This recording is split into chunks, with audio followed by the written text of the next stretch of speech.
大家好，我是大王，我是小汪。今天我们又来看一期非常真实的相亲实验。这个男主角呢，关键很有意思对，非常的有意思。因为他之前都是这个男生去约不同的女生进行相亲，然后在相亲前提出来 AA， 有的是饭前提，有的是饭后提，但是无一例外基本上90%的女生都会喷他，然后说这是一个下头男。所以他就很想知道，如果是女生提出来相亲 AA， 那么男的会怎么样？男的会说女的下头吗？一般据他所了解，男的大部分都比较大方，应该不太会。但是毕竟没有说这个真实的去测试嘛，所以这次呢，他就找了他一个女性的朋友，他现实生活中认识的，而且这个女性朋友也是他之前相亲认识的，只是大家没有处成男女朋友，就当成好哥们儿处了。他就让他这个女性朋友呢，去约了70个男生来进行相亲，并且在相亲前。他这个70个不是一开始就计划70个，而是他开始计划是40个还是50个，但后面一点点加上来的。所以这个期节目非常有看点，就是大大出乎意料了之后，然后意犹未尽，就赶紧又加了20个还是30个，所以这么就到了70个。对，然后一个女生约70个男生，并且在吃饭前说：“哎，我们这次相亲我来请你。”女生主动提出来 AA， 然后看男生的反应。你别说，真的是虽然我知道大概可能是男生比较大方，或者不太介意这种事情，但我没想到男生的表现还是大大超出了我的预期呀。我们现在就来看这个精彩的视频。我为什么要选择跟一个 AA 的人跟我见面？如果我大把可以挑选的。兄弟们，有点无奈，有点苦涩。如大家所见，这次由女生来约男生，且说 AA。愿意配合的女生呢，是我相亲中认识的狼妹，经过1年的相处，成为了好兄弟了。所以这次看男生会不会觉得说 AA 的女生下头。本来他只约了30个哥们儿，但是约着约着发现情况不对，大家记住一下这个情况不对啊，等一下会说。所以就约到了70个，同样地域、学历、收入全覆盖，年龄从28到44。所以身处在棋局中的他也是很期待男生会有什么样的反应，会不会觉得他下头嘞？他是这样问的：有没有时间出来吃个饭呢？吃饭的话 AA。那回复兄弟，那回复精彩极了，大部分男生都拒绝 AA， 搞笑吧？我请你呀！虽然他也意料到了，我也意料到了，但是看到那么多回复的时候，他还是很开心，窃喜的很明显，因为还被很多人夸呀。而我看到那些哥们的回复呢，是又开心又无奈，还心酸。那这27个男生里面呢，有2个表示已经脱单了。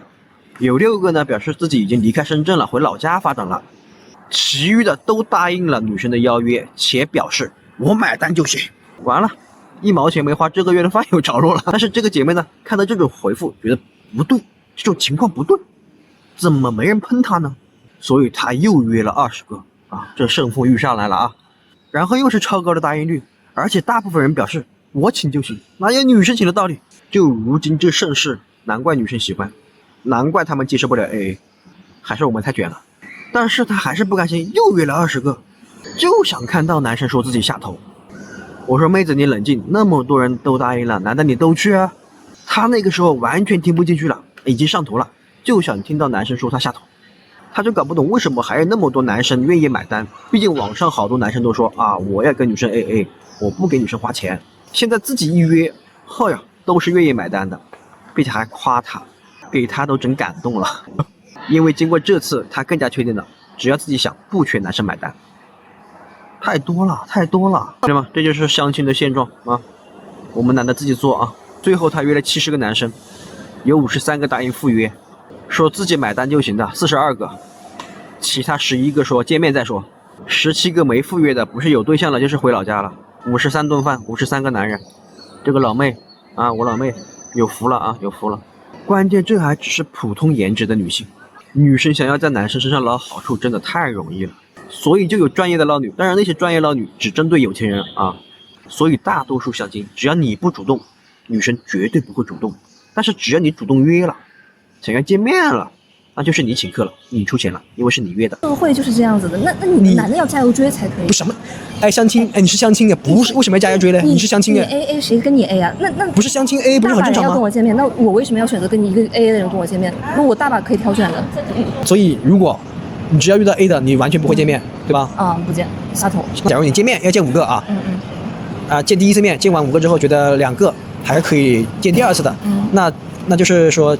接下来的见第2次，你会不会让他们买？不买，我是说你买单或者 AA，你 OK 吗？不 OK，做梦。不是你对他们有眼缘的前提，你都不愿意啊？我是女生，他们是男生，我大把资源可以选的，我干嘛非得不是你选这些？就是你经过了第一次见面，你觉得这个哥们儿还可以啊？对你也不会回请他，下头回请他都不想啊？不要。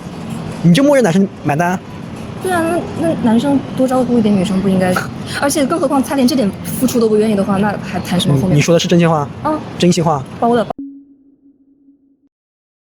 要说这个视频还真是有挺多看点的，且听我细细掰碎了给大家讲一讲。首先啊，视频中这位男士他派出的这个女士去约70个人来进行 AA 相亲哈。他说他跟这位女士一开始是相亲认识的，然后慢慢他俩就处成了好兄弟。要说这好兄弟的意思，那不就是男闺蜜吗？咱得说实话，男闺蜜这个名声现在是真不太好啊。所以如果你的老婆或者女朋友有男闺蜜，我奉劝啊，你自己一定要警惕。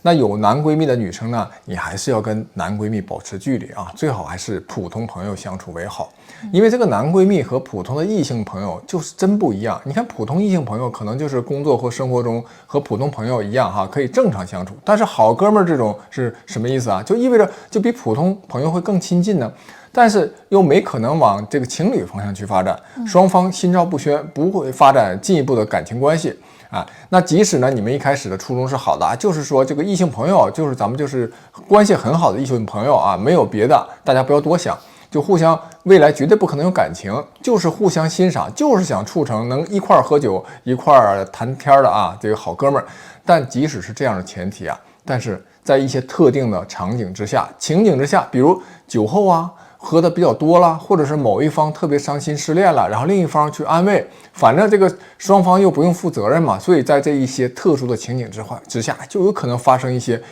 出轨行为。这样的案例可以说是数不胜数啊。所以无论是什么所谓的男闺蜜还是女兄弟啊，如果你真的是诚恳的对待你的另一半，不要玩这些幺蛾子，搞什么男闺蜜女兄弟了啊。对，这里我替大王说一句哈，我觉得有的朋友可能会觉得，哎，这是不是有点爹味啊？那男女朋友之间他就是有纯友谊的呀。其实我觉得吧，你就是换位思考，如果说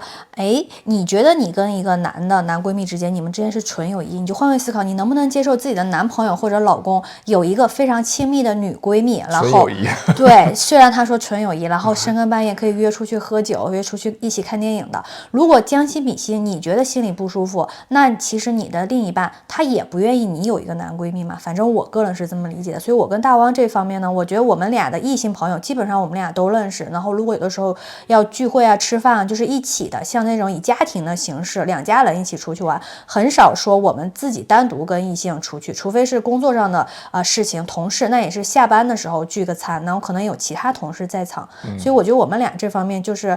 做的还都比较好吧。对，而且我们俩是可以互相随便看手机的。我不知道有多少朋友可以做到这一点哈，就说以后啊，我们专门做一期，就是情侣之间互看手机是合理还是不合理？而且不得不说，看这个视频哈，虽然我作为女生，我都有点看不下去了呀。就视频里的这个女生，她明显就不是说真的想要去请男生 AA，她就只是嘴上说说，然后看看男生什么反应，所以她就只是嘴上说说而已。男生就觉得，她不一般哦，这个女的很有素质居然不贪钱，或者说这个女的品德很好，对呀，一点都不占便宜，就觉得她不一般。然后或者说这个女生是不是觉得我不一般啊？这女生对我有意思啊？反正就是当这个女生提出来一句说咱俩 AA 吧，然后这个男的一般都会比较高兴，而且他只是根本就没想真的出钱，就嘴上说说。但是呢，你看男同胞呢，如果男的说咱俩 AA 吧，马上就被女的说成下头男。确实哈，我觉得有很多，尤其国外的女生或者留过学的女生，或者有一部分中国的女生嘛，她们确实也不会说占男的小便宜，就是接受 AA 的。但是咱不得不说，现在确实是一个比较大的社会现实，就是大部分女生好像在中国境内都是默认男生买单的嘛。你看我们这个男主角他之前做的那个相亲的测试节目哈，就是他一个人请20个女生的，也都是90%的女生都默认就是他买单。如果他提出来 AA， 女生就认为他下头。但是你看现在，如果女生提出来 AA， 男生就不仅不会觉得女生下头，反而会觉得女生这个行为非常的加分。就像就是不知道什么时候就墨守成规，就好像成了一种默认的社会现象。我补充一点，就刚才你讲到嘛，就是如果女的对这个男的约他这个男的出来，而且主动提出啊，说咱们 AA，不只是这个男生会觉得这个女生就素质跟别的女生不一样啊，而且男生也会觉得呀，说自己在这位女生的眼里是不是跟别的男生就不一样啊？所以说我是在他眼里发光的，所以你看他愿意请我，对他就可能愿意跟我 AA， 就是他愿意出他那一半，节约我一半钱。这对男生来说，那是一个最大的奖励，就是这种最大的鼓舞啊！就是你看我是不一样的啊，而且呢，男生又特别喜欢女生这种以退为进的方式，就是说，你看哈，女生她都愿意牺牲一下她自己了，虽然谈不上多大的牺牲啊，但在男生眼里，这绝对已经是牺牲了。就是你愿意跟我 AA， 这就是对女生来说就已经是牺牲了，男人是能看到这一点的。所以你看，咱们男生是不是说跟白莲花一样的纯净可爱啊？如果一个女孩子为自己哪怕愿意那么牺牲那么一点，哎，这个男生真的就不敢说是赴汤蹈火在所不惜，掏心掏肺吧，那最起码也是涌泉相报。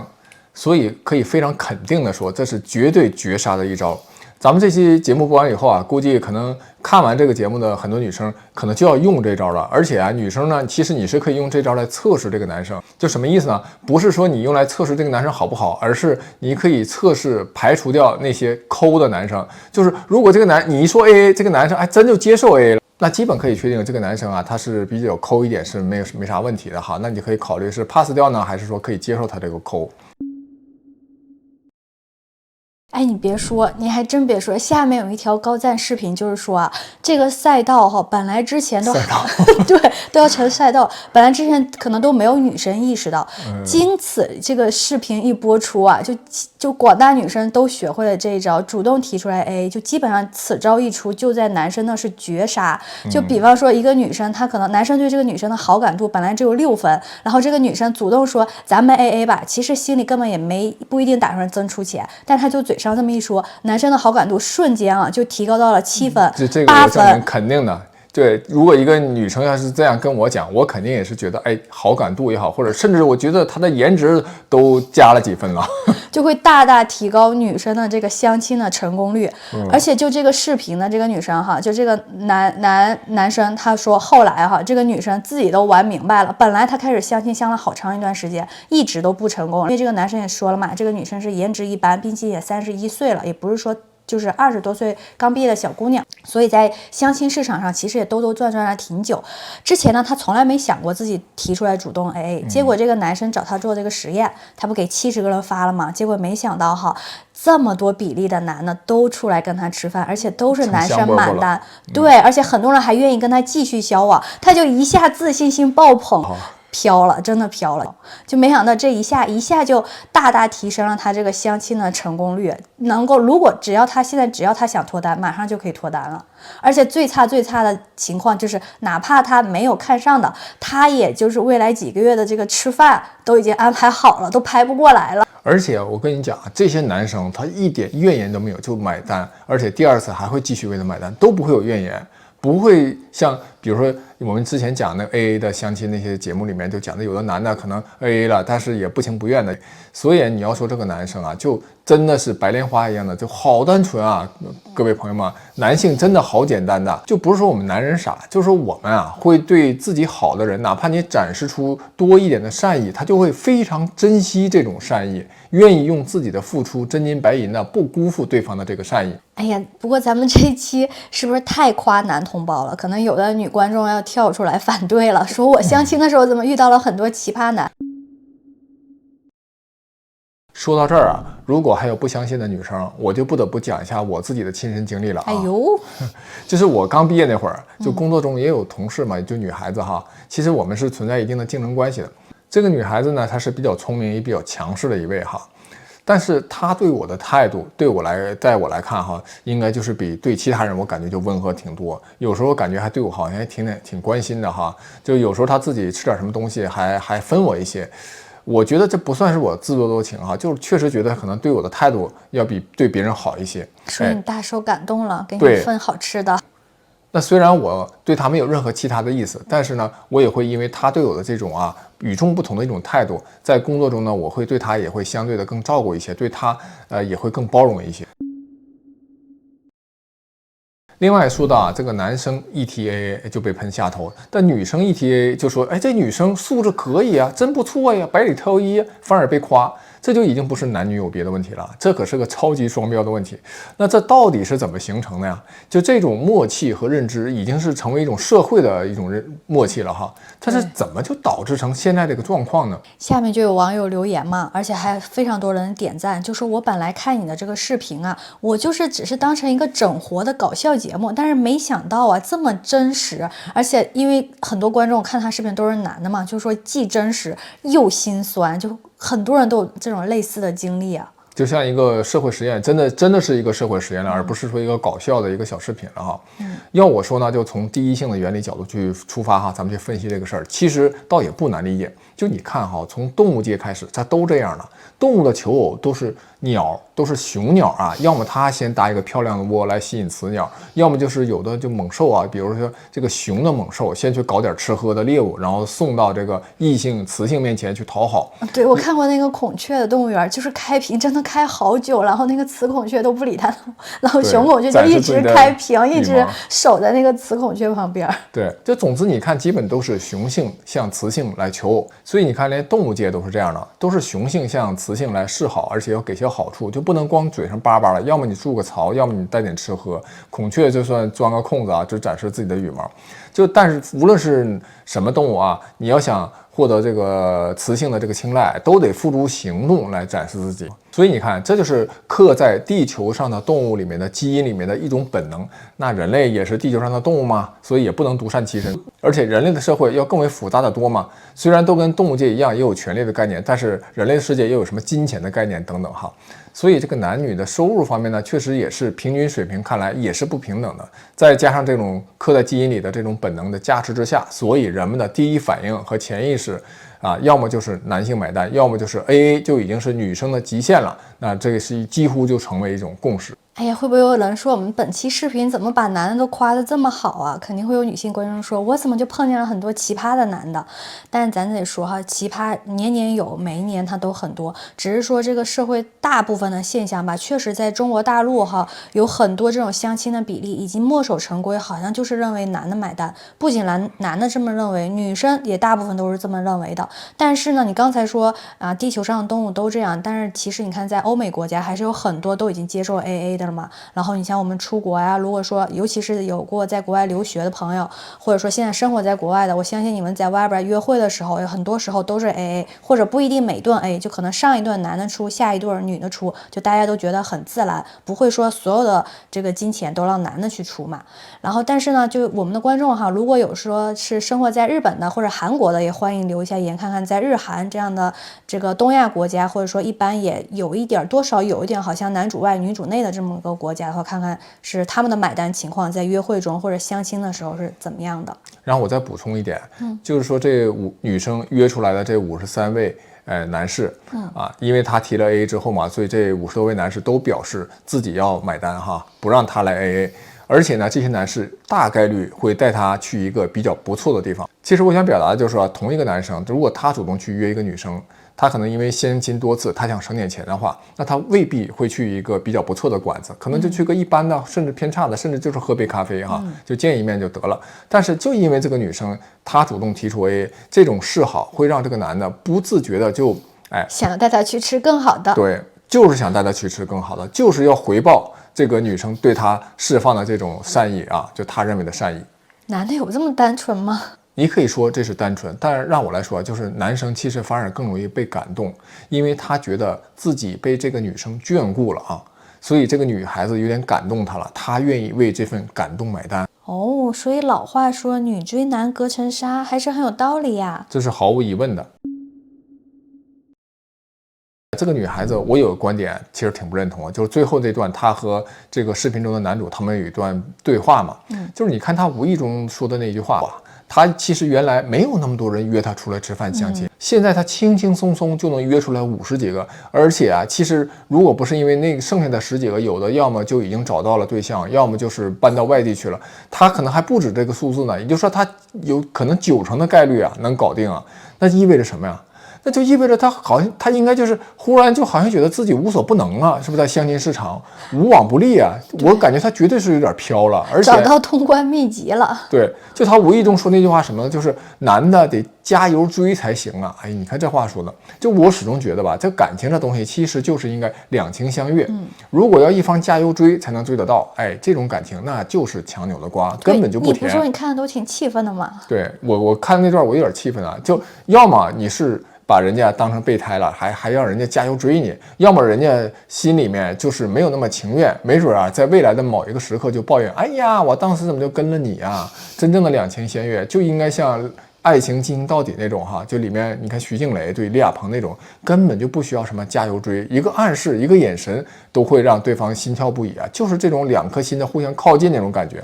当然了，我知道这是比较理想化的一个状态哈。总之呢，我就奉劝这个男孩子们一句啊，如果一个女生需要你加油追你才追得到，那这种女生她就不适合你，不要也罢，没有必要去浪费那么多的时间和精力。就算你再喜欢她，她也不是你真正的菜。就你看林青霞演的那么多电影里面，基本上那个情节基本都是一种三角恋，要么是秦祥林和秦汉一起追她，她喜欢另外一个，要么就是秦祥林和另外一个男的追她，要么就是秦汉跟另外一个男的追她。总之啊，就是一个三角恋的关系。然后呢，往往就一开头，她总是和那个她其实不喜欢那个男的，不因为各种原因在一起了，最后呢又都不快乐。而影片中的林青霞对她真正喜欢的那一个，从来都不需要那个人加油追，她总是跟那个人磨磨唧唧的，就说不清道不明的，总是藕断丝连。而且那个人只要稍微表示一下，哎，那林青霞饰演的这个角色就会贴上去。我看林青霞这类影片的时候，我从来不为林青霞和她的爱的那个人共情，我只是觉得这个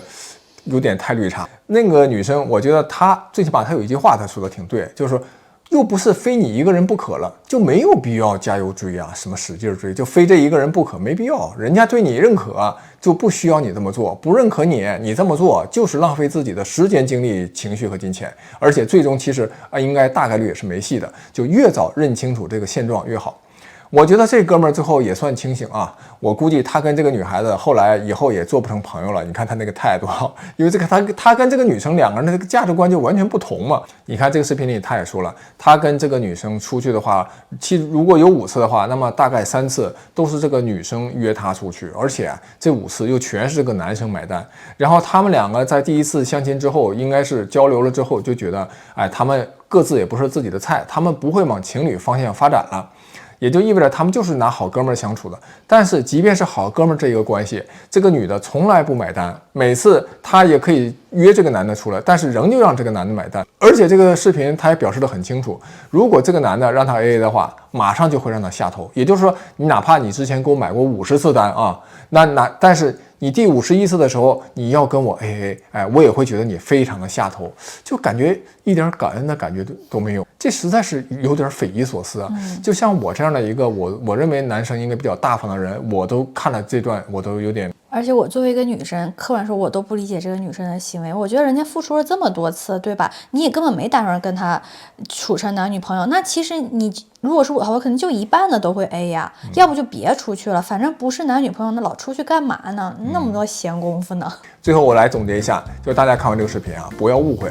这个核心其实并不是说因为这个女生说咱俩 AA， 然后男生爱面子说我来买单，其实爱面子只是很小的一部分，其实最大的一部分是什么？就还是那份感动，就是这男的呀被女的给感动了嘛，就是男生会觉得这个女的价值观他觉得让他欣赏了。那为什么女生约男生出来的时候只是说了一下要愿意 AA 就会让男生这么感动呢？因为你想这个男的就会觉得啊，你看这个女生为了愿意跟他见面，自己还愿意出一份钱，哎，所以男生就会有一种觉得被眷顾、被青睐、被另眼相看的感觉。这个感觉啊，最终会促使他们毫无疑问立刻决定带女生去那个好馆子，而且要全额买单。哎，说到这儿，我想起一个问题，就我们做这期节目会不会又坑惨了男生啊？就很多女生看了之后，一下就增加了一项技能，但是这个不是咱们期望看到的。就虽然说吧，艺多不压身，但是这个技能，就大家还是不要轻易使出来去戏弄男孩子们哈。你们还是要对自己真正感兴趣的男生，真的想约会的、进一步发展的，哎，你发出这种邀约，然后用一下这招，我觉得没意见。但是不建议去广撒网，天天去吃个免费大餐啊，否则啊，多年之后回忆起来，你会觉得自己都不好意思。本期就讲完了，下期再见。下期再见。